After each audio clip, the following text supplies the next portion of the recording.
नाजरीन, प्रोग्राम का नाम है सुनता जा शर्माता जा। पाकिस्तान में ऐसे ऐसे हालात हो रहे हैं कि इंसानियत शर्मा जाए। आम जिंदा लोग तो मार ही रहे हैं लोग, लेकिन अफसोसनाक वाकया ये हुआ है कि माओ के पेट में भी बच्चे महफूज नहीं। 7 माह का बच्चा माँ के पेट से निकाला गया, वो अल्लाह को प्यारा हो गया। उसने तो अभी अल्लाह की दुनिया भी नहीं देखी थी। ये इंतहाई अफसोसनाक वाकया, जो कहते हैं कि अकबाल का शहर सियालकोट, उसके इर्द गिर्द जो इलाके हैं वहाँ से है। तो मैं सबसे पहले वो जवेद चौधरी साहब जो सीनियर सहाफ़ी हैं, वो अच्छी तरह बोलते हैं, अच्छी तरह रिपोर्ट करते हैं और उनकी बात समझ भी आती है। वो हम हुक्मरानों को और अवाम को बताते भी रहते हैं। सबसे पहले हम उस अफसोसनाक वाकया पे जवेद चौधरी साहब का क्लिप सुनेंगे कि किस तरह वहाँ पाकिस्तान में दरिंदगी मचाई जा रही है। तो फिर उसके बाद एक ज़बरदस्त किस्म का तबसरा होगा, मेरे साथ तबसरा करेंगे, वो सुनेंगे। चलिए सबसे पहले सुनते हैं जवेद चौधरी साहब ने इस वाकया के बारे में क्या कहा। सब चीजों से पहले पहले समड़ियाल के अंदर एक इंतहाई खौफनाक वाकया पेश आया और ये वाकया साबित करता है कि पाकिस्तानी है किस किस्म के, हमारी थिंकिंग क्या है और इस थिंकिंग के साथ हम ये चाहते हैं कि पाकिस्तान चल जाए। क्या ये मुमकिन है? ये भी मैं आपको आज के व्लॉग में बताऊंगा। कल समड़ियाल के अंदर एक बड़ा खौफनाक वाकया पेश है। ये वाकया कल का नहीं है, इसकी तारीख थोड़ी सी लंबी है, लेकिन कल इन्वेस्टिगेशन में पता चला कि हुआ क्या था। वाकया बड़ा ही इंतहाई खौफनाक है और मैं चाहता हूं कि आप इस वाकये को सुने और उसके बाद अंदाजा लगाएं कि ये वो लोग हैं जो चाहते हैं कि पाकिस्तान रियासत मदीना बन जाए। तो ऐसे लोगों की मौजूदगी में पाकिस्तान रियासत मदीना कैसे बनेगा? समड़ियाल के साथ एक छोटे से गांव में एक खातून थी और खातून 7 महीने की प्रेग्नेंट थी। वो एक डॉक्टर के पास इंजेक्शन लगवाने के लिए गई और डॉक्टर ने कुछ 2 खवातीन के साथ मिलकर पहले उस खातून का गला काट दिया और फिर उसके बाद ऑपरेशन करके उसके पेट से बच्चा निकाल लिया। अब बच्चा जो 7 महीने का था और इस दौरान ज़ाहिर खातून फौत हो गई, जिंदा नहीं रह सकी और इसी दौरान जो है बच्चा उसका इंतकाल भी हो गया और उसके बाद उसे ट्रंक में पैक करके अपने घर ले गए और पुलिस ने बड़ी मुश्किल से इस लाश को डिस्कवर किया। अब जो खातून जिसके साथ ये वाकया पेश आया, उसके खामद ने कुछ अरसे पहले पुलिस को ये रिपोर्ट की थी कि मेरी बीवी घर से गायब हो गई अचानक। मैं काम पे गया हुआ था, जब मैं वापस आया तो मेरी बीवी नहीं मिल रही और पुलिस ने FIR काटी और उसके बाद जब CCTV कैमरा देखने शुरू किए तो आहिस्ता आहिस्ता वो उस क्लिनिक तक पहुंच गए, फिर उस घर तक पहुंच गए जहां पे उस बीवी को कत्ल कर दिया गया था। और जब मुल्जमान को गिरफ्तार किया गया तो ये पता चला कि जो मुल्जमान 2 औरतें हैं, उनकी एक भतीजी है या एक भांजी है, अब ये पता नहीं भतीजी या भांजी है, उसके घर औलादे नरीना नहीं थे। तो उसने कहा कि मुझे किसी तरफ से किसी जगह से बच्चा ला दें। तो इन लोगों ने प्लान किया कि ये खातून है, इसके पेट में बच्चा है, तो इस खातून को कत्ल करके इसके पेट से बच्चा निकाल के उस भतीजी को दे दिया जाए। तो ये प्रॉपर प्लान करके इन्होंने मर्डर किया। तो इससे आप अंदाजा लगाएं कि ये एक माइंडसेट है पाकिस्तान के अंदर, यानी माओ के पेट के अंदर भी बच्चे महफूज नहीं हैं और माएँ उस क्लिनिक में जहां पे जाके वो अपने बच्चे के लिए इंजेक्शन लगवाना चाहती हैं वहां पे भी महफूज नहीं है। लेकिन इसके साथ साथ हम इस थिंकिंग के साथ और इस एटीट्यूड के साथ हम इस मुल्क को रियासत मदीना बनाना चाहते हैं। तो एक इंतहाई अफसोसनाक वाकया है। इससे आप पाकिस्तानियों का माइंडसेट देख लीजिए। मेरा ख्याल है कि गवर्नमेंट ऑफ पाकिस्तान को ऐसे जो क्राइम है उनके लिए खौफनाक किस्म की सजा तजवीज़ करनी चाहिए। इन सब के केसेस फौरन चलने चाहिए, फिर उनकी बाकायदा तशहीर होनी चाहिए और इन्हें फौरन सजा मिलनी चाहिए ताकि पाकिस्तान में इस किस्म के जुर्म उसके बाद ना हो सके। मेरे साथ हैं स्वीडन से अब्दुल कयूम साहब, खूब अच्छी तरह बोलते हैं। मैं उनके पास चलता हूँ। जी, आपने सुना है पाकिस्तान में जहालत अरूज पे है, इस तरह लगता है जिस तरह क़यामत का समा है। तो ये क्या देखते हैं एक इस्लामी मुल्क में ऐसी हरकत? जिंदे तो जिंदा 7 माह का बच्चा अभी जिसने दुनिया में आंख ही नहीं खोली, उसने खुदा की तकदीर ही नहीं देखी, तो उसको मार दिया जाता है। इस बारे में कुछ बताइएगा नाजरीन को, और क्या करना चाहेंगे जी? ये नसीर साहब शर्मनाक जिसको कहते हैं, शर्मनाक, अफसोसनाक और अल्लाह ताला से ना डरने की एक जो चीज होती है किसी इंसान के अंदर, अल्लाह का खौफ ही नहीं होता, तो ये जो हरकत है, ये अब लाखों में से एक, ये मिसाल है, ये लाखों में से एक है। पाकिस्तान के अंदर हर रोज ऐसे हादसात हो रहे हैं, जी और इस्लामी मुल्क का नाम ना लें, कोई इस्लाम नहीं उस मुल्क के अंदर, ना जमहूरियत है, ना इस्लाम है, ना कोई इंसाफ है, ना कोई, ये सिर्फ हमने एक टकोसला रखा हुआ है कि इस्लामिक रिपब्लिक ऑफ पाकिस्तान जो इस्लामी मुल्क है ना, वहां तो सऊदी अरब में करके दिखाएं जरा, जी सऊदी में किसी बच्ची को हाथ लगा के दिखाएं, फिर आपको समझ आएगी कोई इस्लामी मुल्क है। ये तो ऐसे तो घोंसला है, इधर सारे क्रिमिनल्स इकट्ठे हुए हैं और गरीबों की साथ ज्यादतियां हो रही हैं। जिसका चाहते हैं घर में जाके बच्चियां उठा लेते हैं, जिसके चाहते हैं उसको कत्ल कर देते हैं, जिसको चाहते हैं जो मर्जी कर लें कत्ल कर देते हैं। ये सब कुछ हो रहा है हमारे मुल्क में। हमें इसीलिए तकलीफ है बहुत जी यूरोप में रह के। जी जी आप देखें जो फोटो भेजा था, 2 मासूम बच्चियां को, अपने बच्चे और बेटी को मार के, और खुद मियां बीवी भूख के लिए उन्होंने जहर पिया। ये जुल्म की इंतहा है, जुल्म की इंतहा जिसको कहते हैं, ये हमारे मुल्क में हो रहा है। जिसको इस्लामिक रिपब्लिक ऑफ पाकिस्तान हम लिखते हैं, पढ़ते हैं, अंग्रेजी में लिखते हैं, उर्दू हमारी जबान है, हमारी जबान में नहीं लिखते, अंग्रेजी में लिखते हैं। 75 साल अंग्रेज चले गए थे, वो अंग्रेजी इनकी आज भी इनकी माँ बनी हुई है, और माँ को छोड़ते नहीं है। दुनिया ने छोड़ दिया, हमने नहीं छोड़ा। तो ये मुल्क के अंदर कोई इंसाफ नहीं है। अगर इंसाफ हो नसीर साहब, बात होता है इंसाफ, जस्टिस, तो ये उसी दिन इसको अरेस्ट करके उनको फांसी दे दी जाती, उसी दिन। तो हम कहते हैं इंसाफ हुआ है। ये तो पैसे दे के जान छुड़ा लेंगे। मोटरवे वाला किस्सा आज तक गायब हो गया। इससे पहले एक किस्सा था जिसके एक पूरी फैमिली बच्चों के सामने, माँ बाप और उसकी बहन को गोलियों से इन्होंने मरवाया था। ये पंजाब की जो गवर्नमेंट थी, शरीफ खानदान की। तो किधर गए वो सारे केस? सियालकोट में दो बच्चों को थाने के सामने कत्ल किया गया, मार मार के उनको मरवा दिया। ये मोटी मोटी मिसालें जो अखबारों में आ जाती हैं। और नसीर साहब, जो गांव में लोग रहते हैं, दूर दराज इलाकों में, उनके साथ साथ क्या जुल्म हो रहे हैं हमें पता भी नहीं है। और पैंट कोट टाई पहन के एक गरीब मुल्क जिसके पास पैसा ही नहीं है, उसका मिनिस्टर वज़ीर आज़म और सारे पैंट कोट टाइयां पाया के एसी लगा के बैठते हैं। लोगों के पास रोटी खाने के लिए ना सुई गैस, ना पानी, ना रोटी, ना इंसाफ, ना दवाइयां, ना कुछ भी नहीं लोगों के पास। तो ये शर्मनाक एक चीज जो है हमारे मुल्क में चल रही है, शर्मनाक तरीके से। गैरतमंद होती है कौम तो ये चीजें इस मुल्क में ना होती, क्योंकि हमने इस्लाम का नाम भी बीच में डाला हुआ है।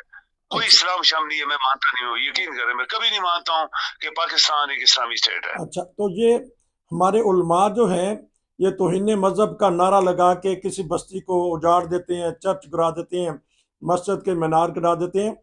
उनको ये ऐसे वाक़यात नज़र नहीं आते? हमारे उलमा जो हमारे मौलवी हजरात हैं, उनको नहीं पता कि वहाँ खुदकशियाँ हो रही हैं, लोगों को कत्ल किया जा रहा है, अगवा किया जा रहा है, ज़्यादतियाँ की जा रही हैं? ये कब उनको ये समझ आएगी? वो तो सिर्फ तौहीन मजहब का लेके बस नारा लगाओ और चढ़ाई कर दो। जी नहीं, उनको मजहब भी तो नहीं आता ना नसीर साहब। अगर मजहब उनको आता हो तो मजहब तो कुरान है। जी आप देखें ना, कुरान करीम ही इस्लाम है ना। इस कुरान करीम नाज़िल हुआ तो इस्लाम आया ना। इस्लाम उसके अंदर है ना सारा। उसी की तशरीह हमारे नबी करते थे कि ये अल्लाह ने हुक्म दिया, इस तरह करो, इस तरह ना करो, इस तरह करो, इस तरह करो, ये करोगे जन्नत में, ये करोगे तो दोज़ख में। वो कुरान है सारा इस्लाम। इस्लाम किसने पढ़ा है? कुरान किसने पढ़ा है? ये मुल्ला, ये जांगरी लोग हैं, ये वैशी लोग हैं, ये अनपढ़ हैं, ये इनको अल्लाह भी नहीं आता कि दाढ़ी रखने से तो बंदा जन्नत में ना जाने वाला है, इतना मुसलमान बनता है कि दाढ़ी रख लो गज लंबी तो हम जन्नत में जाएंगे, कभी नहीं। उम्रा करो और हम की कमाई से हज करो, हम जन्नत में जाएंगे, कभी भी नहीं। क्योंकि जैसे खाली जाते हैं ऐसे खाली आते हैं वहां से। क्या अल्लाह ताला को धोखा नहीं को दे सकता ना? या आप खाना काबा के अंदर चले गए तो हम जन्नत में चले गए, किसने बोला है भाई? वहां तो बुत पड़े थे, 360 रखे हुए थे काफिरों ने, वही खाना काबा था। तो मत ऐसे बेवकूफ बनाए लोगों को। ये जुल्म हो रहा है पाकिस्तान के अंदर। किसी के साथ गरीबों को जाके आग लगा देना, घरों को आग लगा देना, बच्चियां उठा लेना, मस्जिद में माल गिरा देना। हर शख्स खुद जिम्मेदार है अपनी आकबत का, अपनी जिंदगी का। क़यामत वाले दिन उसे खुद जवाब देना है और खुद अपनी तैयारी कर रहा है। किस तरह कर रहा है उसको पता है। और देने वाला कौन है? कि जवाब वो अल्लाह ताला है, कोई बंदा तो है नहीं, कोई मुल्ला नहीं, कोई मौलवी नहीं, कोई चौधरी नहीं, कोई राजा नहीं। वहां तो अल्लाह ने जवाब पूछना है और खुद हमने देना है। जो अमल इंसान ने किए होंगे उसी के मुताबिक ही वहां मिलेगा। वहां तो कोई यहाँ पे मैं वजीर आजम था और मैं सदर था और मैं मिनिस्टर था और हम खोर था, खरबूज में पाकिस्तान के लूटे थे, वो सब पता है अल्लाह ताला को। तो ये जो जुल्म हो रहा है इस मुल्क के अंदर, वो इंसाफ, वो कौन इस मुल्क के अंदर इंसाफ नाफज करेगा? मुझे तो यकीन नहीं आ रहा कि ये जो आपकी हुकूमतें बैठी है, ये जो अदारे बैठे हैं, ये सब चोर चक्के लोग हैं, ये सब आरामखोर हैं जिन्होंने इस पाकिस्तान को घुटने टिकवा दिए, उसको रिंग करवा दिए, उसको उसके जिस्म से सारे हिस्से काट दिए हैं। अच्छा अच्छा, वो कोई एक अगर यही वाक्य यही वाक्य दो अगर दो वाक्य मैंने आपको भेजे हैं, अगर यही वाक्य कोई डॉक्टर मिलके किसी के साथ ऐसा करता कि बच्चा निकाल देते, औरत को भी मार देते, और वो जो खुदकुशी वाला मामला है, कभी स्वीडन में या यूरोप में ऐसा वाक्य हो जाए तो फिर क्या आएगा, क्या होगा, ये बता दीजिए। हाँ जी, सब कभी नहीं हुआ, हमने कभी सुना ही नहीं है जी, आज तक, हमने नहीं सुना। लोग ज्यादती करते हैं, मसलन कुछ लोग ज्यादती करते हैं, आपस में इनके तलकात मियाँ भी खराब होते हैं, बच्चों को इधर उधर फेंक देते हैं, कुछ करते हैं, तो उनकी सजा, उसको सजा मिलती है, ऐसे बच के नहीं जा सकते, उनको बकायदा गवर्नमेंट सजा देती है, और वो हमेशा वो बच्चे पकड़ के ले जाते हैं, इज्जत के साथ उनको पालते हैं, गवर्नमेंट पालती है उनको, उनको तालीम मेडिकल सब उनको गवर्नमेंट देती है, और माँ बाप को अपनी जो सजाएं होती हैं वो मिलती रहती हैं। तो ये हमारे मुल्क में तो कुछ भी नहीं है ना। हमारे मुल्क में तो भूख की खातर दो मासूम खूबसूरत बच्चे और बच्ची को मारा गया, खुद खूबसूरत मियाँ बीवी अपने आप को जहर पी के मर गए। तो ये इसके ऊपर उनका खून किसके ऊपर है? इस सल्तनत के ऊपर है, इस वजीर आजम के सर पे है, इस गवर्नर सराद, ये जितने ये बड़े बड़े मुल्ले जो है रोज कितना चीखते हैं मस्जिदों में, तो इन सब के ऊपर खून है उनका, लेकिन वो तो मर गए ना, उस दुनिया से चले गए बस। ये जो ज्यादतियां हो रही है पाकिस्तान में, ये कोई पाकिस्तान इस्लामी मुल्क नहीं है, मैं शुरू से कह रहा हूँ। ना ये जमहूरी है, ना इंसाफ उस मुल्क के अंदर है। किसी का अगर इंसाफ होता तो जिसकी वजह से वो बच्चों ने या उसके माँ बाप ने जहर पिया, उनको पकड़ लेते, उस डिप्टी कमिश्नर को पकड़ लेते, तुम्हारे जिले तुम्हारे तहसील में इस तरह हुआ है, क्यों हुआ है? आखिर वो पैसा पाकिस्तान का किधर जा रहा है? जो लोग पाकिस्तान का पैसा जो है वो कौन खा रहा है? तो ये नसीर साहब, ये बातें जो लाखों में से एक है जो आपने ये पॉइंट आउट किया, बाकी दुनिया का तो रिपोर्ट ही नहीं होता उधर क्या क्या लोगों के साथ जुल्म हो रहे हैं। अच्छा, ये बताइएगा, क्योंकि आप अक्सर कहते हैं कि पाकिस्तान डिफॉल्ट हो चुका है, अगर ये पहले ही ऐलान कर देते तो हो सकता मरियम पट्टी कर देते। अब खुदकुशियां लोग कर रहे हैं, बिलों के बिल जला रहे हैं बिजली के, फिर मोबाइल बेच के, जेवर बेच के बिल जमा कराते हैं। अगर ये पहले ही हाथ उठा लेते तो ऐसी क्या बात थी, ताकि कोई ना कोई फिर हुकूमतें या वर्ल्ड इसको मदद देती, अपने आप को डिफॉल्ट कर लेते, तो क्या था? देखिए नसीर साहब, डिफॉल्ट 100% हो चुका है ना। डिफॉल्ट जब होता है तो किसलिए होता है? जब किसी के पास पैसा ही नहीं रहता, वो बंदा डिफॉल्ट होता है ना। जब पाकिस्तान के साथ पैसा अपना है ही नहीं है, ये तो उधार मांग मांग के, पाँव पकड़ पकड़ के, जूते चाट चाट के, हाथ चाट चाट के, चपरूसियां कर करके, आपको पता है ये लोहरी जो है, ये लोहरी है, शहबाज शरीफ जिसका नाम है, ये बहुत बड़ा मदारी है। ये तुर्की के सदर जब वो जलजला उनके वो वहां पे दुख में खड़े थे, तो ये उसकी चपरूसी कर रहा था। ये आपकी तुम्हारी बीवी मेरी बहन है, मैं अपनी बहन के लिए मैंगो लेके आऊं। शर्मनाक, एक वज़ीर आज़म पाकिस्तान का एक दूसरे मुल्क के सदर के साथ चापलूसी कर रहा था, और वो समझते थे कि तुम्हारे मैंगो, क्या तुर्की का सदर को तुम्हारे मैंगो चाहिए 4 कैरेट? क्यों तू बगैर पुणे का काम किया तुमने? तो ये पैसे मांगने के लिए। तो पाकिस्तान बहुत पहले डिफॉल्ट कर चुका है। पाकिस्तान के पास अपना पैसा 1 रुपया भी नहीं है बैंक में। ये सब 2-4 बिलियन जो पड़े हैं, ये दिए लोगों ने। कल एक टीवी के ऊपर मैं प्रोग्राम देख रहा था, उन्होंने कहा कि पाकिस्तान यानी कोई तकरीबन $200 बिलियन का मकरूज है।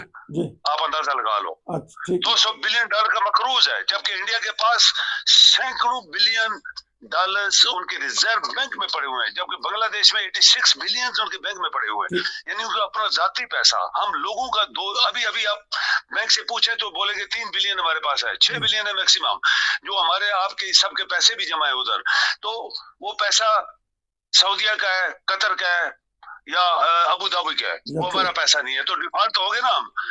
आपके किसी महकमे, देखें ना, आपने PIA खा लिया, आपने स्टील मिल खा ली, आपने रेलवे खा ली, आपने बड़े बड़े महकमों को खा लिया, उनके अंदर कुछ नहीं बचा, वो ढांचे जस्ट लाइक पाकिस्तान एक ढांचा है अभी, उसके सारा जिस्म के हिस्से काट दिए गए। तो ये मुल्क तो इस तरह नहीं चलते ना, हमारे पास सब कुछ था।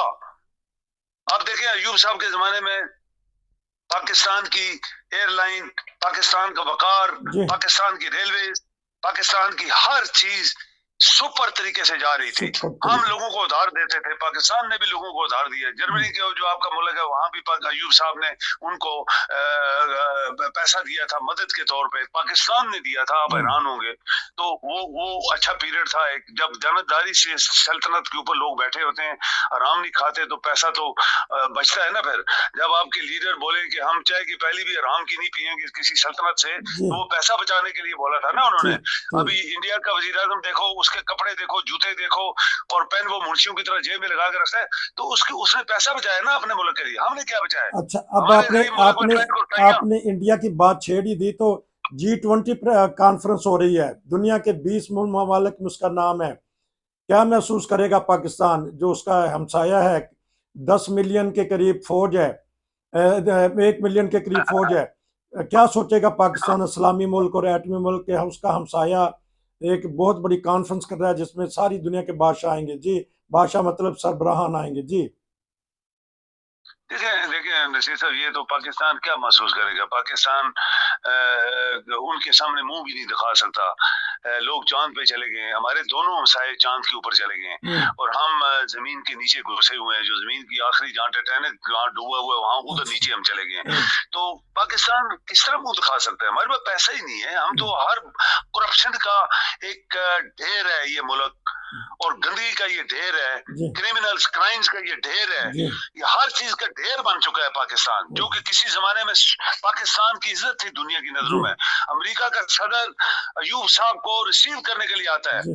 आज आप देखें, वहां जाते हैं, वहां पहले इनके छोटे छोटे अफसर इनको रिसीव करते हैं, फिर छोटे छोटे अफसर लेके कहीं दिनों के बाद किसी प्रेसिडेंट से मिलवाते हैं। और आपका अमेरिका का सदर आज तक नहीं आया यहाँ पे, अमेरिका में, यहाँ पाकिस्तान के अंदर हर जगह जाते हैं बोले इस। तो हमारी क्या इज्जत है? G20 तो वो लोग हैं जिन्होंने कुछ करके दिखाया इस दुनिया में। उन्होंने अपने मुल्क को ऊंचा किया, पैसा जो बैंकों में रखा, और उनकी इज्जत। हमारी क्या इज्जत है? हम तो हर जगह जाते हैं तो शर्मिंदगी से जाते हैं।